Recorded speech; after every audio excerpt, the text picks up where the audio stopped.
Hi friends, welcome back to 3D photo and me friends. నేను ఈ వీడియోలో మీకు రా ఇమేజ్ని, ఒక హెచ్డి రా ఇమేజ్ని పిఎన్జీ ఫార్మేట్ అలాగే జేపీజీ ఫార్మేట్లో ఎలా సేవ్ చేసుకోవాలో క్లియర్గా ఎక్స్ప్లెయిన్ చేస్తాను. సో వీడియోని చూడండి ఫ్రెండ్స్.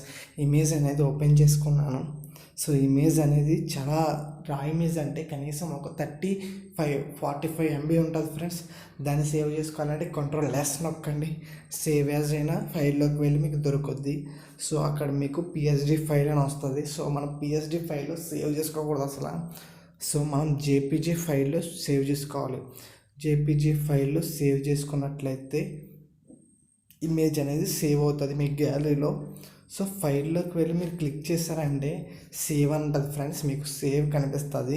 సో సేవ్ కానీ సేవ్ యాజ్ కానీ నొక్కున్నట్లయితే, సేవ్ నొక్కున్నట్లయితే జేపీజీ ఫార్మేట్లో సెలెక్ట్ చేసుకోండి, లేదా పిఎన్జీ ఫార్మేట్లో కూడా సెలెక్ట్ చేసుకోవచ్చు. జేపీజీ ఫార్మేట్లో అయితే ఇప్పుడు 45లో ఉన్న ఎంబీని మనం 15 MB 20 MBలో తెచ్చుకోవచ్చు.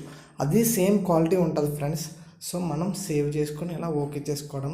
సో ఇది కొంతమందికి మాత్రమే, అర్థం చేసుకోండి. Take care, bye.